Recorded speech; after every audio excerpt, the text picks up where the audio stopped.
Jaya Radha Madhava Kunja Bihari.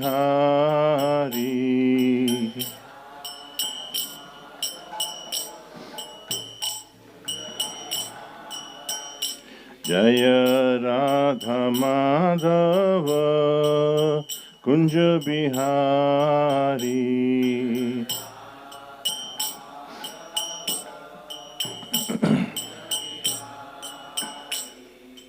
Gopi Jana Vallabha Girivaradhari.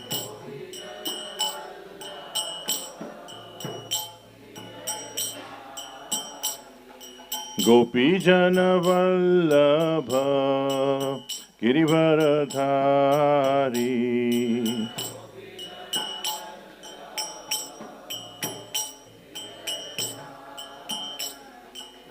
Yashodanandana Vrajajana Ranjana.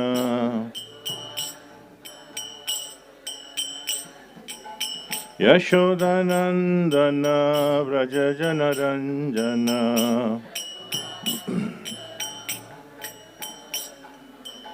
Yamunatira Vanachari.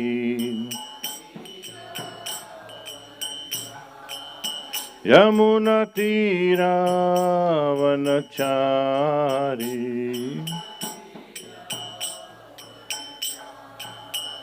Jaya Radha Madhava Kunja Bihari.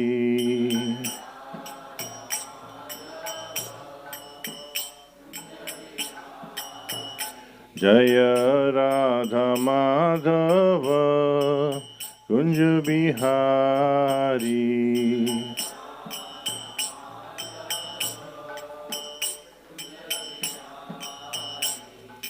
Gopi Jana Vallabha Girivaradhari.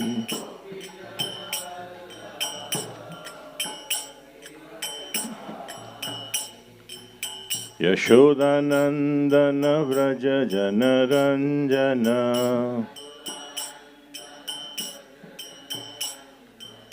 Yamunatira Vanachari.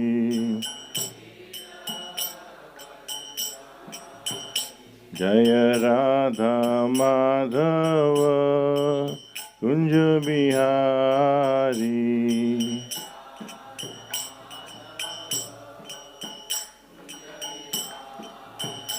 Jaya Radha Madhava Kunja Bihari.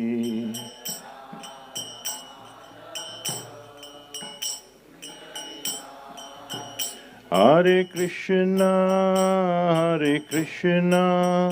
Krishna Krishna, Hare Hare, Hare Rama, Rama Rama, Hare Hare.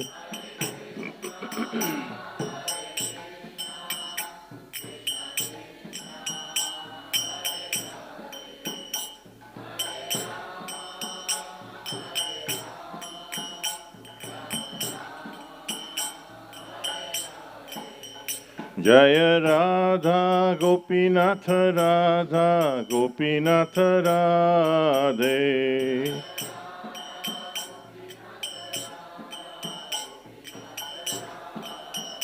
Jaya Gaura Nitai Jaya Gaura Nitai Gaura Nitai Jaya Gaura Nitai.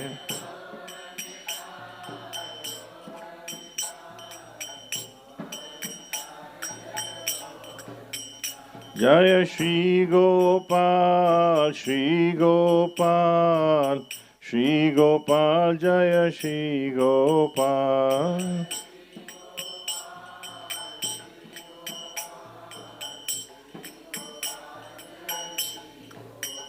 Jaya Jaya Prabhupada, Prabhupada, Prabhupada, Prabhupada.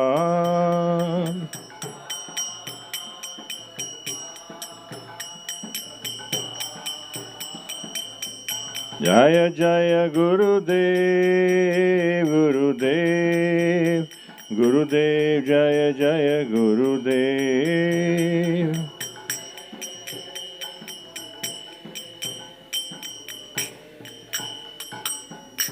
Gaur Premanandi.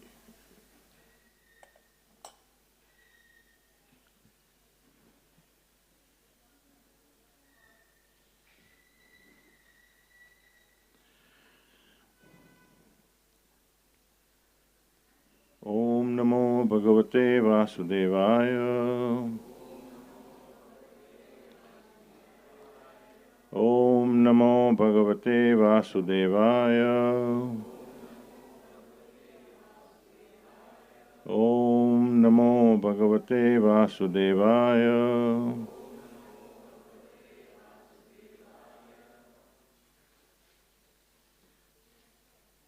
So we are reading from Srimad Bhagavatam, Canto 3, Chapter 3, entitled The Lord's Pastimes Out of Vrindavan, Text 11.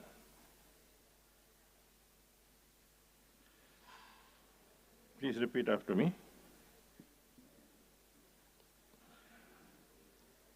Shambaram Trividam Vanam Muram Balbalam Evacha Anyamscha Danta Vakradin Avadit Kamscha Ghatayat Shambaram Trividam Vanam Muram Balbalam Evacha Anyamscha Danta Vakradin Avadit Kimscha Ghatayat Shambaram Trividam Banam Muram Balbalam Evacha Anyamscha Danta Vakradin Avadit Kamscha Ghatayat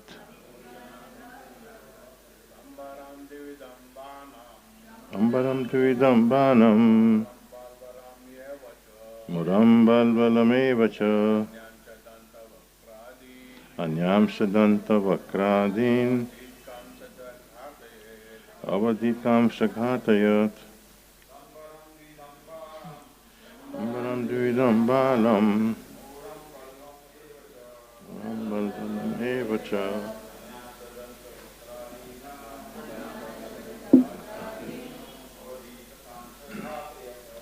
Avadit Kamscha Ghatayat Shambaram Dvidam Banam Muram Balbalam Evacha Anyamscha Danta Vakradin Avadit Kamscha Ghatayat Shambaram Dvidam Banam Muram Balbalam Evacha Anyamscha Danta Vakradin Avadit Kamscha Ghatayat Mataji Shambaram Dvidam Banam Muram Balbalam Evacha Anyamscha Danta Vakradin Avadit Kamscha Ghatayat Shambaram Dvidam Banam Muram Balbalam Evacha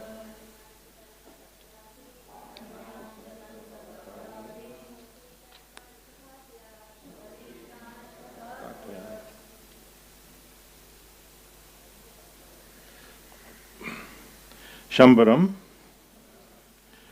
Shambara, Dvividam, Dvivida, Banam, Bana, Muram, Mura, Balvalam, Balvala, Evacha, as also, Anyan, others, Cha, also, Dantavakra Adin, like Dantavakra and others, Avadhit, killed, Kancha, and many others, Ghatayat, caused to be killed.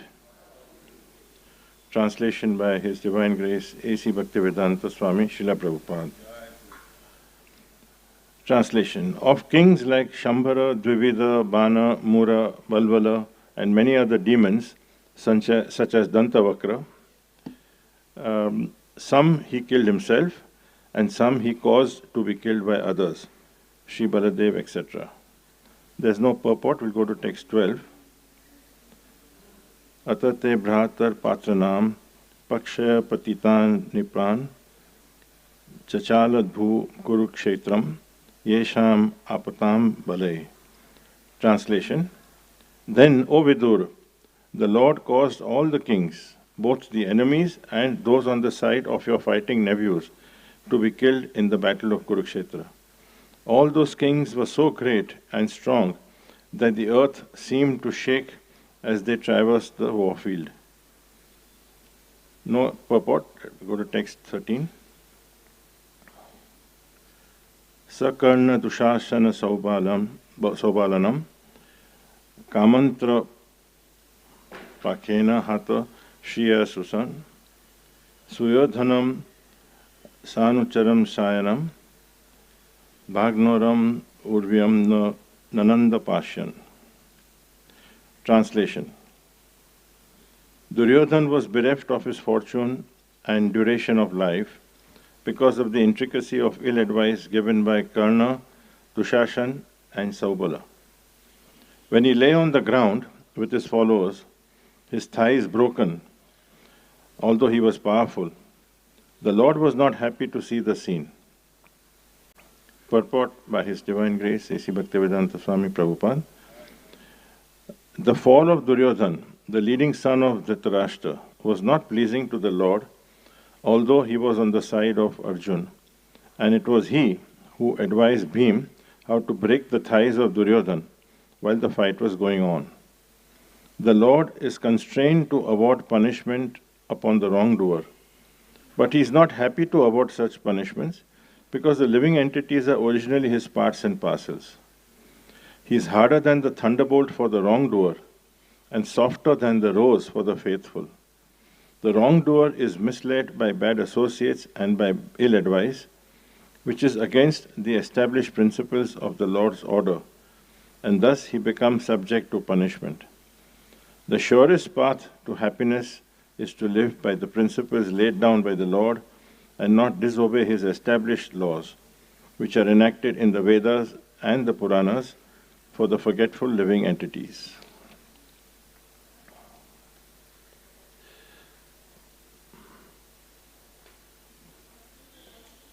Om Agyan Timirandasya Jnananjana Shalakaya Chakshurunritam Yena Tasmai Shri Guruve Namaha Namo Om Vishnupadaya Krishna Prasthaya Bhutale Srimate Bhaktivedanta Swami Iti Namine Namaste Saraswati Deve Gauravani Pracharine Nirvishesha Shunyavadi Paschata Deshatarine.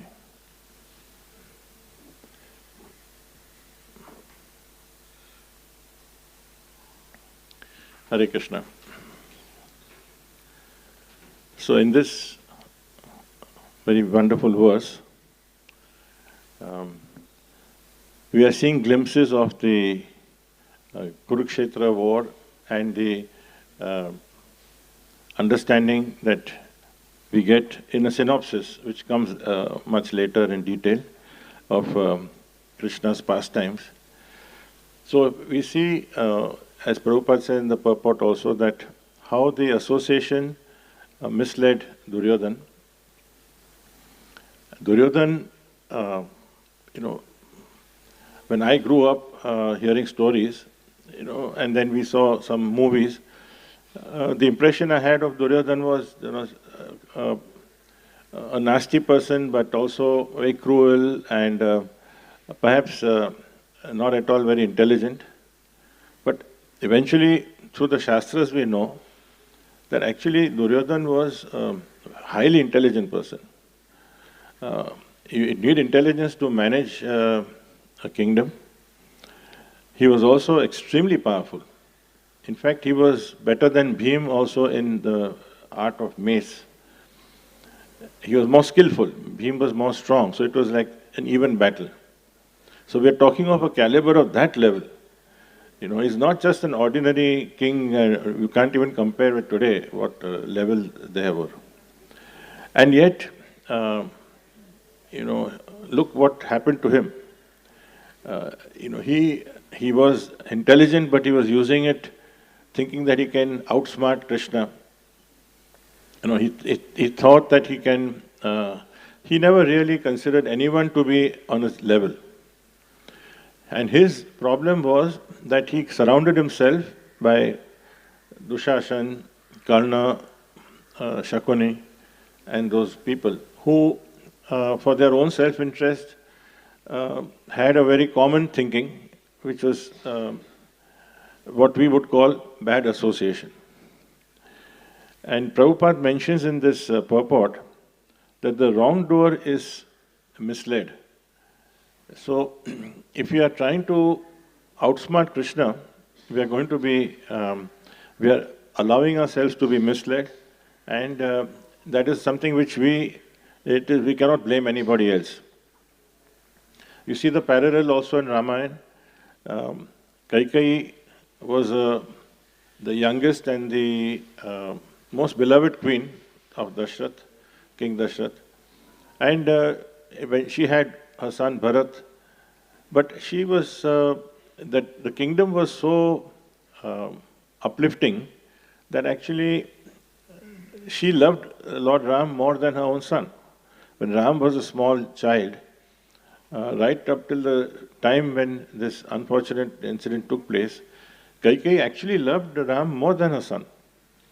But just because she let herself to be associated and by mantra, her whole thinking changed and she allowed herself to be misled.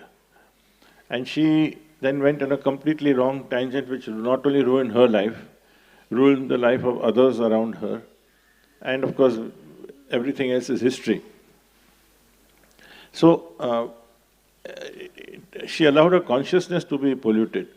And that is the key for us, that the symptom of the soul is consciousness. The symptom, how do we say this? The soul is alive, the soul is conscious. That is the difference. When the soul is not there, we say this person is not conscious, he's dead. And that consciousness becomes a platform for attachment. So everyone has to be attached. There is no way you can't be attached. You are going to be attached to something. Either you are attached to God, or as Prabhupada said, you are attached to dog.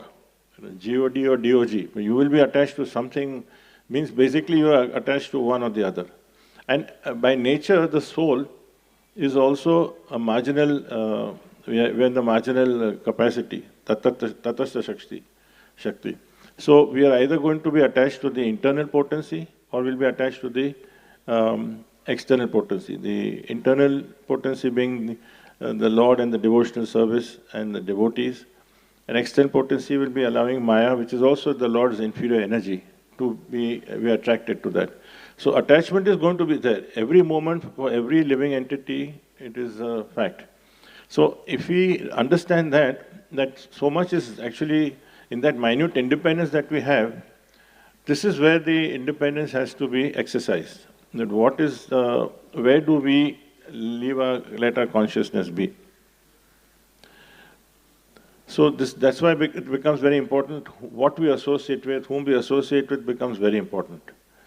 Now, the thought immediately comes that in our entire life, it is not practical that we will be spending 24 hours by 7 in front of the deities or just in front of sadhus. So we have to understand what association means and how do we go about our own lives. So there is a difference between association and what I would say acquaintance. So association is where we allow our minds and hearts, we give our minds and hearts we allow it to be influenced. We allow it to be either consciously or subconsciously. So it is not a matter of physical proximity. So you may say that, well, if I'm running a retail shop or if I'm a college professor or teacher, I have to associate with my colleagues, I have to associate with clients, I have to associate, whatever we are doing. We have, in a society, we associate with our neighbors. That association is something which we are part of our duty, we continue doing it. We do not allow, that is at one level. So we have to carry on activities, and it is not like a robot. We carry on the activities with heart, with sentiment, with appropriate levels of relationship. But we don't give our hearts, we don't give our minds, we don't allow ourselves to be influenced. Where we allow our hearts and minds to be influenced by the surroundings, by the people, or by the sense objects, this is where the association issue comes. And we may think that and now the bigger danger is not just with people, the bigger danger is with things. Maybe I'm talking of 1993, 30 years ago, when I was doing an executive education course. So an American professor made this statement, which I've never forgotten that. He said that in a lifetime of and this is 1993, and today it could be much worse, that in a lifetime of a 16-year-old child in America, from the age of 4 to 16, in those 12 years, that child would have been, on an average, would have been exposed to about 14,000 acts of violence, or violence, assault, etc., because they're watching television constantly. 14,000. Now, that's the kind of research done by a non-devotee. It's not a matter of projecting a spiritual path. It's just a reality. So what do you expect out of that mind? So the child may not be thinking the associating. But the child is definitely going to bring up so many characteristics in future which are bent upon that. And that's why we see so many criminals and crimes. It is not different now than in India. And this, when I say 30 years ago, there was no social media at that time. There was no internet and how the influence is happening today. Today, right now, as we speak, in the US, the highest authority in health is the Surgeon General, who happens to be an Indian, Dr. Vivek Murthy. And he's pushing, his biggest agenda is he's pushing to actually put social media on the same level as, say, alcohol or cigarettes. And he actually wants to, put advertisements saying that that this is very dangerous. Alcohol he wants to push as that because it is also causing cancer. In Australia, for instance, they have actually brought out legislation that social media is banned for children below 16. Australia is a Western country, Western dominant country. So you can imagine how people are themselves coming to a conclusion. We don't have to, so we can see from the eyes of Shastra how foolish it would be that we allow ourselves to be influenced. So when we talk of association, we have to, each one has I would say, a responsibility to introspect, to examine what we are doing, what is our activity, where are we going. So we may err on and off, but if we have the consciousness, and therefore to get that consciousness, if we have the right association, then we have a protection. We will be protected, and then even if we make mistakes, we see examples around us, and we will also allow ourselves to be corrected. Or otherwise, we will just reject that association. It's very difficult to keep that association and carry on with us, because that association is a very different one. And we see in the example of, in the best example of Sri Haridas Thakur in Chaitanya Charitamrita, that because he was only constantly associating with the Lord, through his chanting of the holy names, that when he was exempted, when he was pressurized by, there was so much of effort to try to have a fall down for him, Krishna protected that. So, but on the other hand, if we allow ourselves to be influenced by the lower energy, the material energy, we get closer to that. It's very beautifully explained in Bhagavad Gita also, what happens. And it's so accurate that there is this whole cycle going down from 2.62 and 2.63, both the verses, that once you just start contemplating the objects of the senses, from the contemplation, and we're only talking of contemplation, we're not even talking of action. Krishna says that you start thinking about it. Contemplation means you think deeply, you think seriously about something. So when you're observing, when you're absorbing that influence, through the contemplation, lust develops, and then anger, and then bewilderment of memory, and then intelligence is lost, and we've gone into the material pool. So that cycle is irreversible then, if we allow ourselves to go. So we have two paths, if we, whom we are attached, with energy we are attached to. And that's what is in our hands. In the Srimad Bhagavatam also, in the 5th canto, in the conversation between King Rahuguna and Jad Bharat, it's so wonderfully put that simply by associating with exalted devotees, anyone can attain perfection of knowledge, and with the sword of knowledge can cut to pieces the illusory associations within the material world. Through the association of devotees, one can engage in the service of the Lord by hearing and chanting, Shravanam Kirtanam. Now, this is so crystal transparently clear, and we all experience it. How many in this room would be here if they didn't have had some association with some devotee or some literature connected to devotees? We would not even be here. So the reason we are here is because we've exercised that thought, we've exercised that that allowed our influence, the right influence to affect us.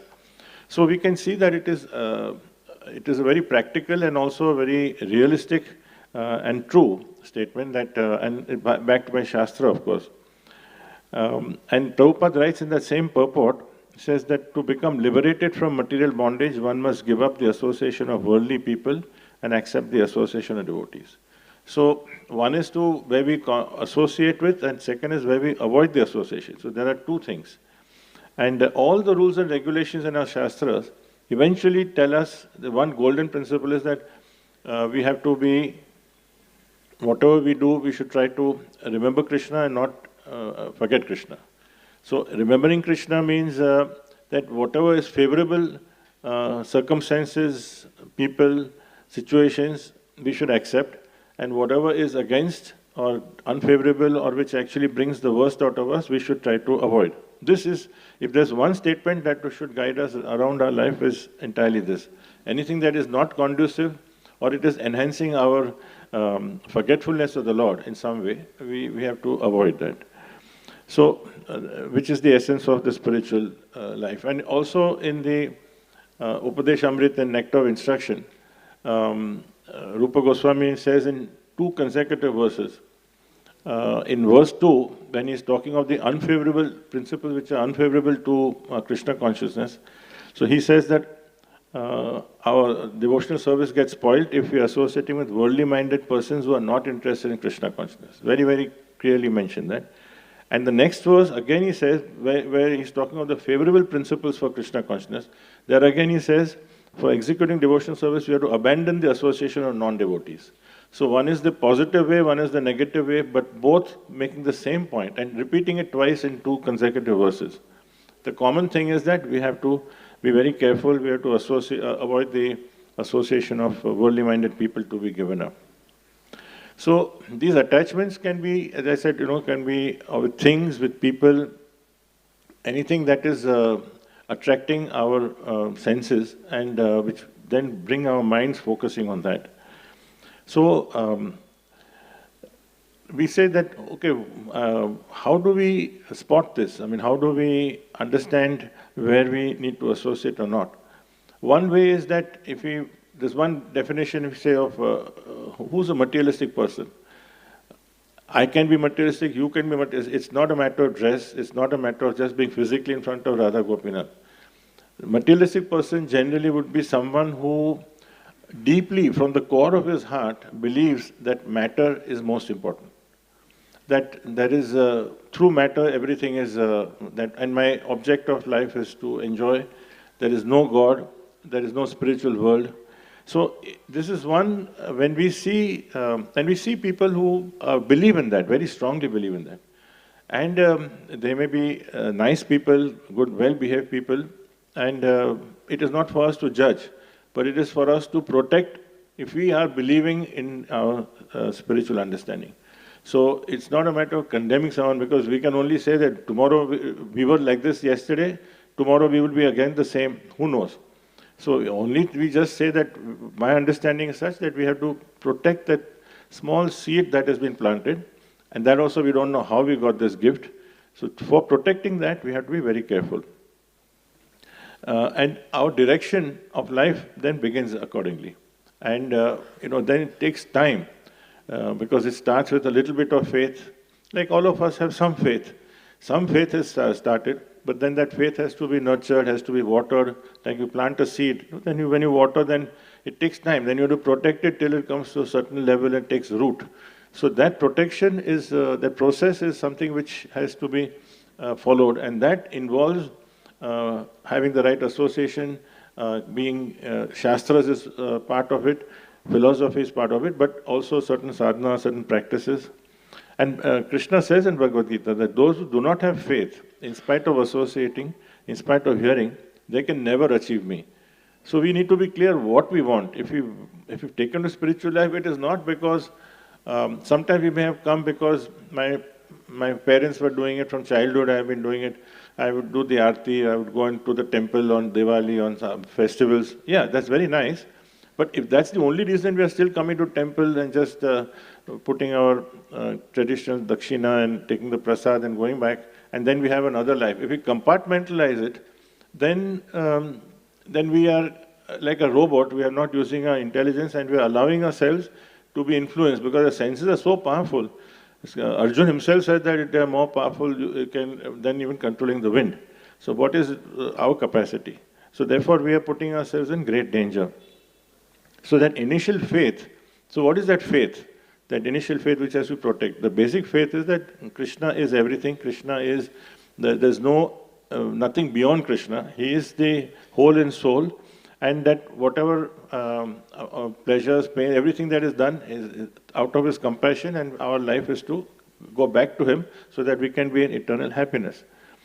But the thing is that why we talk of this protection is because in a materialistic lifestyle, which we all of us have, or at least had at that time, where we are completely pursuing something, this statement that Krishna is everything is not accepted.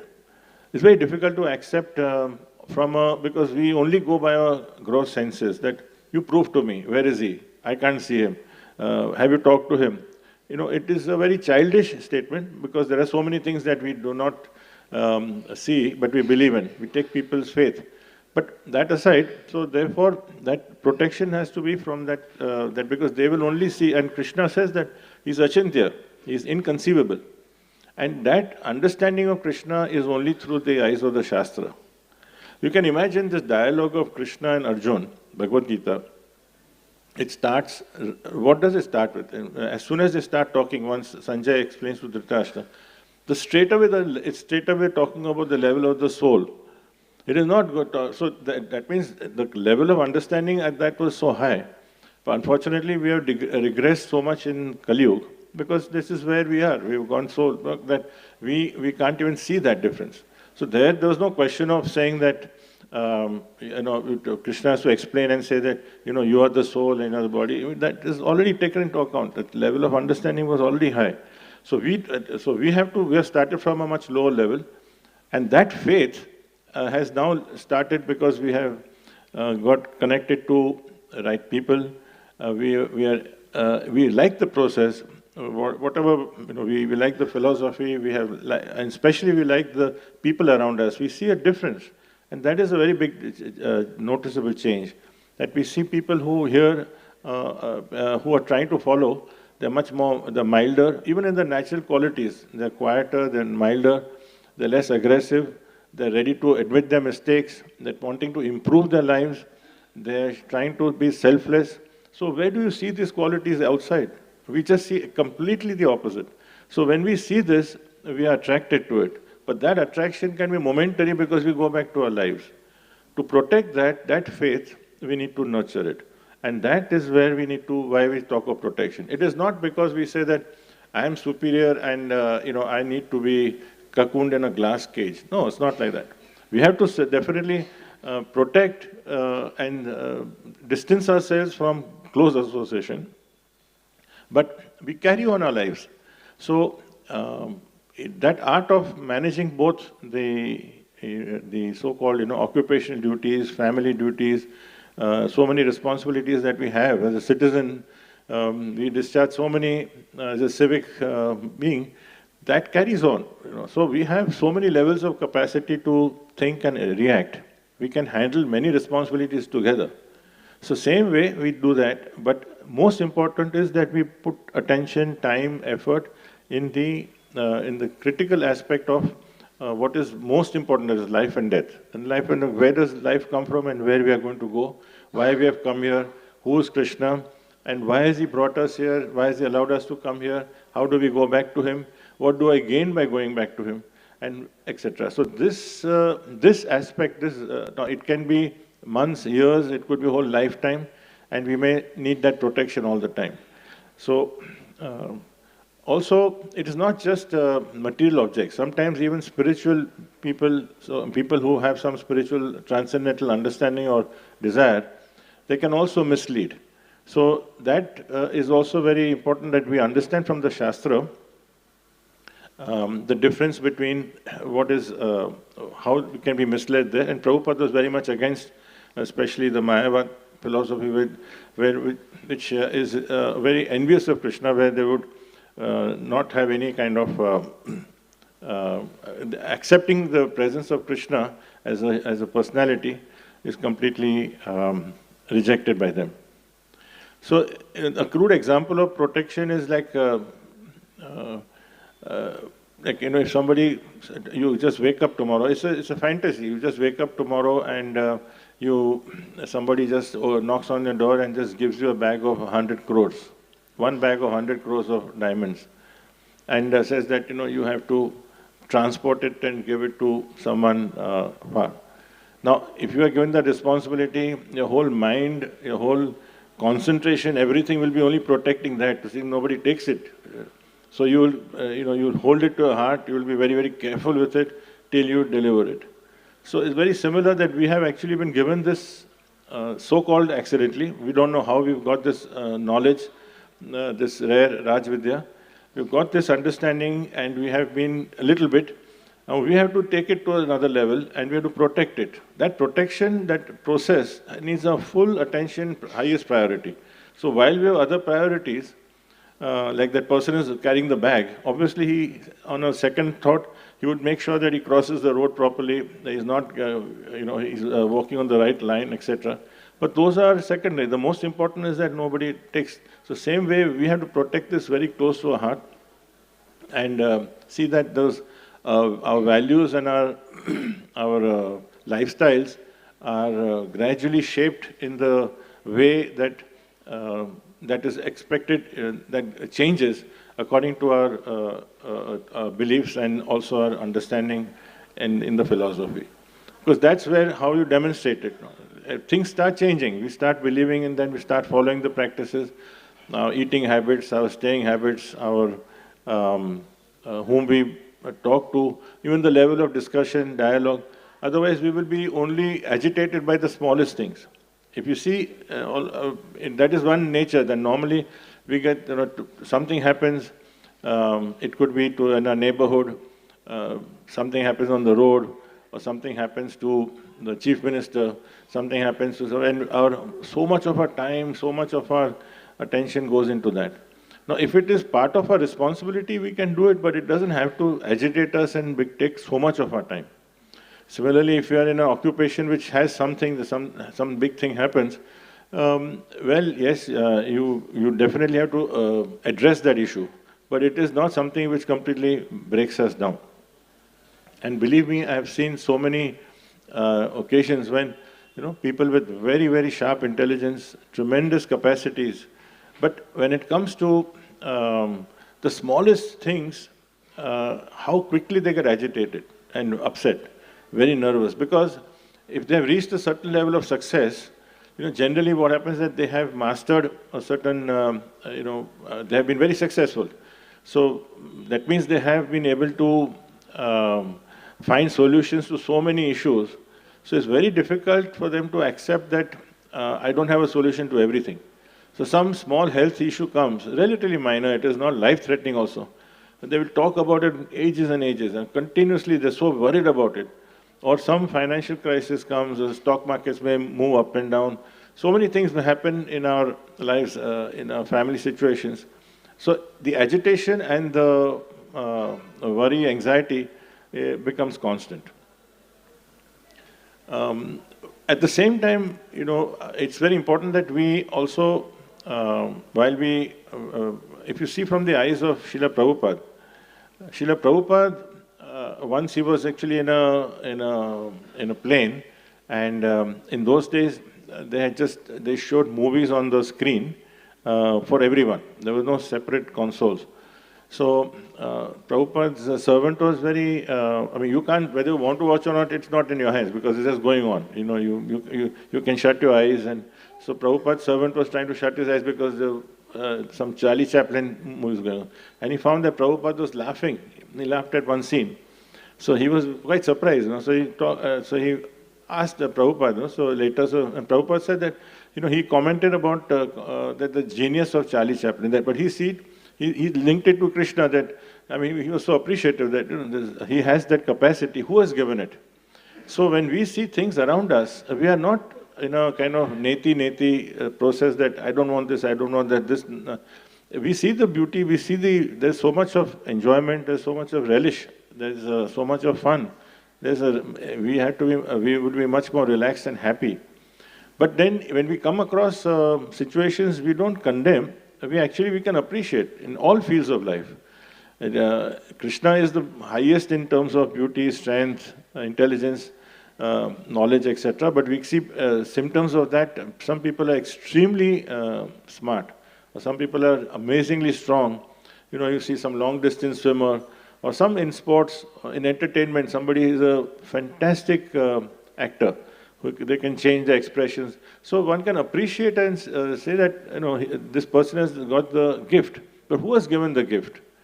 What happens is that we start believing that it is me, and if we see someone, and if we don't have this understanding, then we start idolizing that person, thinking that just because this person has a very good, let's say, cricketing capability, we consider him as God. Because we don't have the understanding, so we are associating the wrong people, so we take everything together. Yeah, this person has one amazing talent, but he has so many other flaws like we all have. So he also is a struggling being, we are also struggling. So the object has to be to Krishna, and Krishna is the one who's giving various gifts for whatever of their past karma. So we see that around us. We see beauty, we see capacity, we see artists in all fields. But we appreciate it. We are not envious of it. We appreciate and say that I couldn't do it. Someone is doing much better. But at the same time, we don't get carried away with it. We don't let that be, how some people become so crazy. They are crazy about other people because they're very famous, they're very rich, or they're very beautiful, etc. So we understand that perspective comes when we are associating devotees. So even if someone is helping us professionally, someone is helping us, in many ways, we are grateful for that.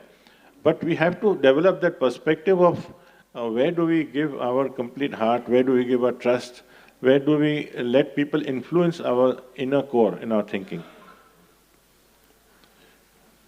We have to see Krishna's hand in it.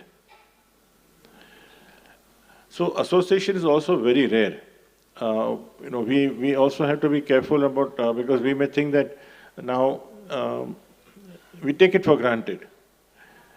His Holiness Radhanath Maharaj was in New Vrindavan in the early days, and when Srila Prabhupada came there, he came only 3 times to New Vrindavan, and once he came and he was there for 10 days, he gave a Bhagavad Dharma discourse. So Radhanath Swami Maharaj was a brahmachari, and he was up on a hill. New Vrindavan is a massive property, hundreds of acres.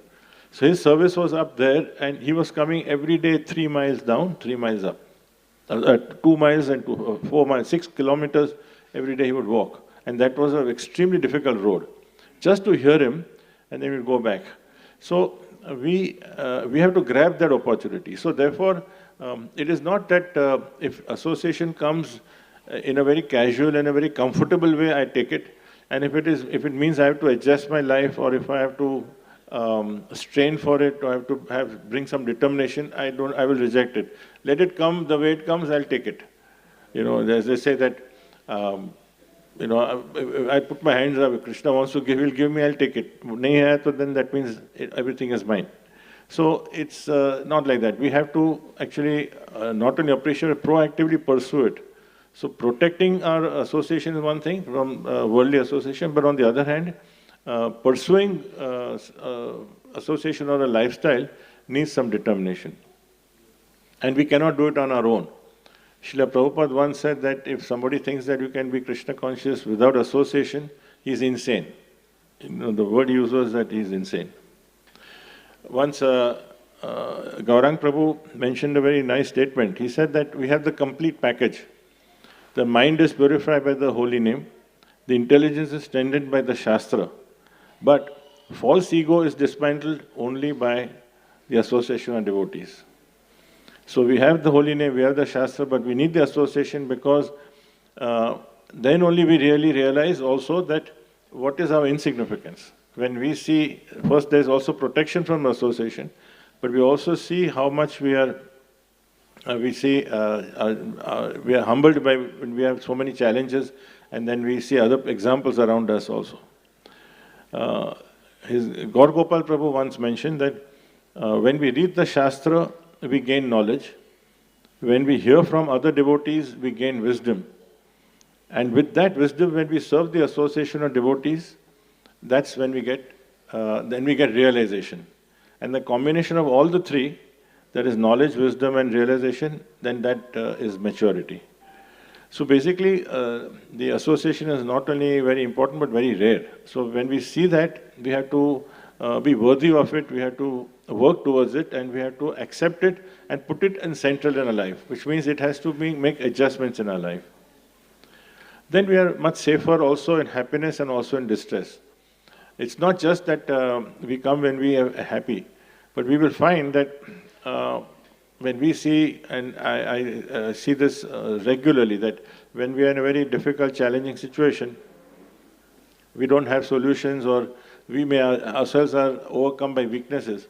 But when we are in association, whether it's in a yatra, or in a temple, or in a satsang program, or somewhere, constantly we are reminded of two things. One is that there are people whom we have, by that time we know, and we see their personal lives, we have some understanding of their backgrounds, and it's just amazing, extraordinary how there are so many people who have such challenges, in this room also and outside. And I always think that I can't even imagine. I would not survive in Krishna consciousness if I had this kind of situation. And how they have struggled.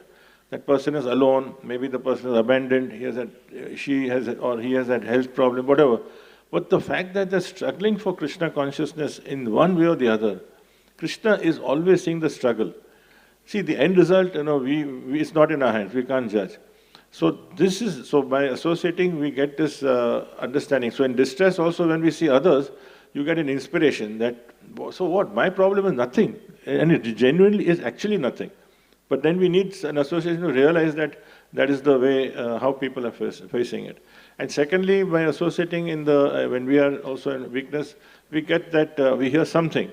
Somebody speaks something, we hear something, and Krishna arranges that if you are actually seeking, something clicks.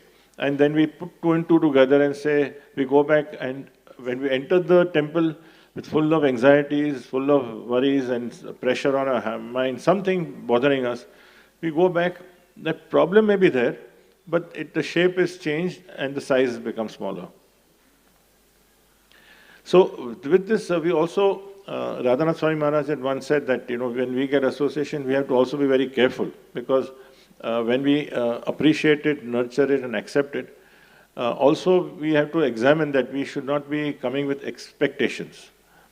Like we are then, we are expecting that, because what happens if we come with expectations and we don't get that expectations, then we become offensive, angry, upset, and we think that then you become miserable, because the more you expect in return and the more and more that you expect, and if you don't get it, you're going to be much more miserable. So we have to be clear that we are not expecting anything. And this is very important also, because what happens is that when devotees trust other devotees, that happens it's a natural feeling. When you put a trust in someone, we also have to be that worthy of the trust and make sure that we live up to that trust. I have seen so many times when devotees will put particularly finance is an issue which always affects people, and then they will go and either they go into a partnership with another devotee with good meaning. There is no intention to cheat, but since the goal that time is a limited one, because they've trusted each other, they've not really put a lot of effort in understanding, and then they come to some difficulty, and then there's a blame game. So we have to be clear. If our expectation is that, okay, there's a limited aspect, then we try to see whom we talk to and what we are expecting out of it. Similarly, we should also constantly examine whether we are grateful for what we're getting. The association that we have is also something which should fill us with gratitude, not that we take it for granted. The third is also that we need to be sensitive about other devotees, other people, because they are not, each one's situations are different. So we may be anxious to take something, we may be anxious to accept and absorb, but the other people or other devotees may not be, there may be. So we need to see what we can give and help other people. And keeping Krishna in the center of our relationship is the most important. So when you're associating, we should see that, is that the goal? So we develop friendships, we develop intimacy. We have various circles. There are always, it's natural. We may be very close to some people, and we are not so close to others, but we have respect because we don't know them well enough. That's a natural thing. But at the same time, the appreciation of others is primarily not because someone is good looking, someone is very rich, or someone meets my idea of humility, or someone. No, it is basically, we always compare with what we see in and hear, that it is someone who is struggling for putting Krishna in the center of his or her life. If that inspires us, then that's something where we can really put our heart into it. And we have the most amazing example of our own Param Guru, Bhakti Siddhanta Saraswati Thakur, His Divine Grace Bhakti Siddhanta Saraswati Thakur, the glorious Guru of His Divine Grace A.C. Bhaktivedanta Swami Prabhupada. He was such a brilliant personality. And first of all, he was born in a lineage, son of Bhaktivinoda Thakur, and at the age of 4, he knew the whole Bhagavad Gita by heart.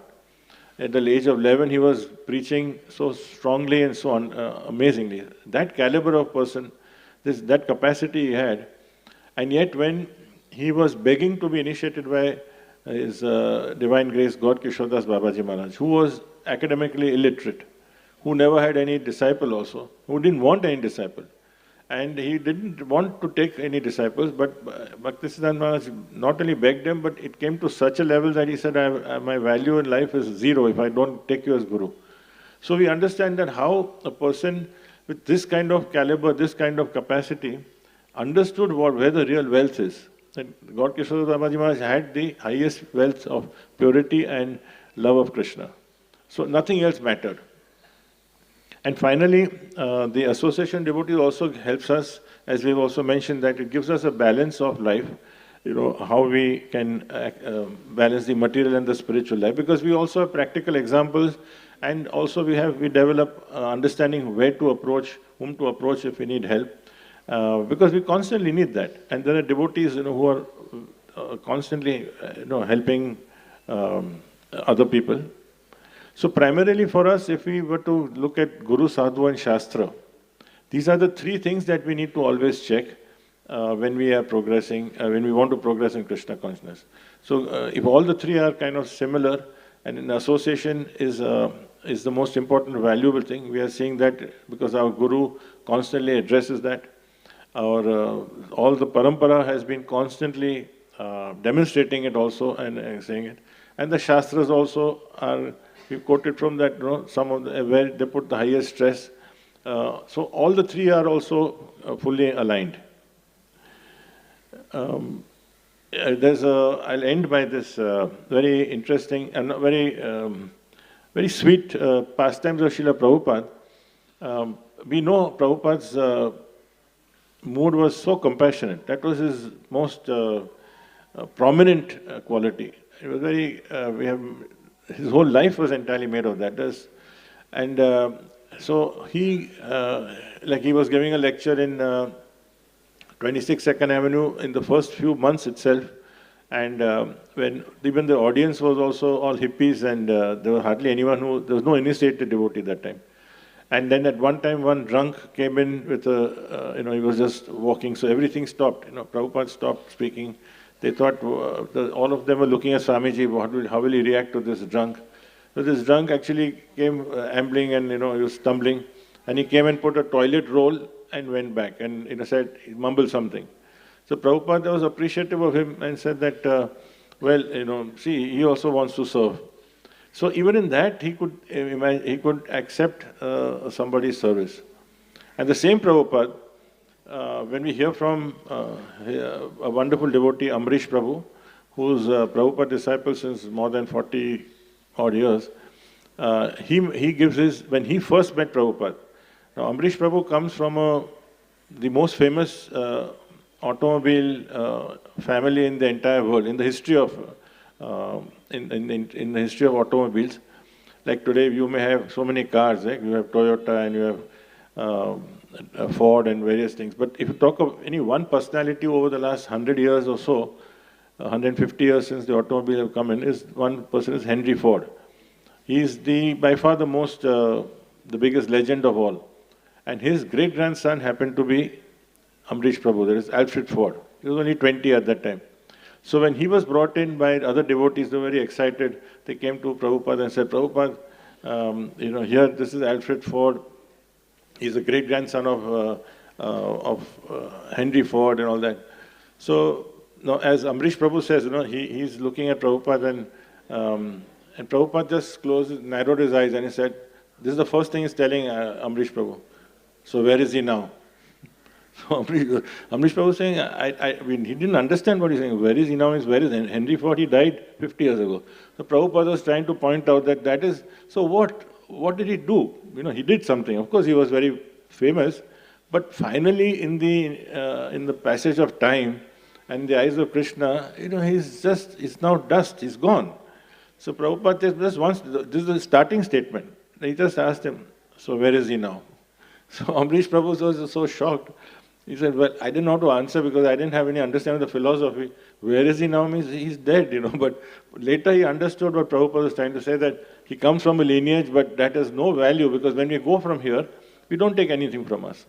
And the similar thing when he was with Radha Maharaj mentions that when Prabhupada went to Mexico, so he had brought a very famous lady. She was the Miss Mexico the previous year. Imagine if you bring Miss India, she's a famous person because she's all over the newspapers and so on.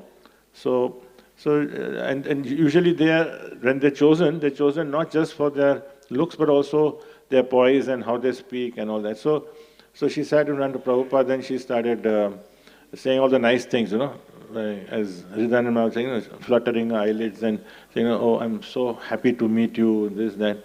So Prabhupada just looked and said, why? So she was shocked. Nobody asked her why. So Prabhupada was not rude, but he was saying, why do you want to meet me? So she was really completely surprised because she was going through all those polite niceties, hollow words, didn't mean anything. I mean, the way it could have been Prabhupada, it could have been X or Y, how they're trained to do it. And so Prabhupada saw through that. So the point is that, when we see Prabhupada and we follow, we also understand the discrimination. The same person was so compassionate. He's compassionate to everyone. But he also can cut through and see. So we have to slowly develop that over time and understand for our own sake how we can protect ourselves, where we were to allow ourselves to be influenced, and what is most important for us. Where do we give our heart? Where do we put our trust? And if we make mistakes, we learn from that. We admit and we carry on. So we will end here. Srila Prabhupada ki jai, Srimad Bhagavatam ki jai.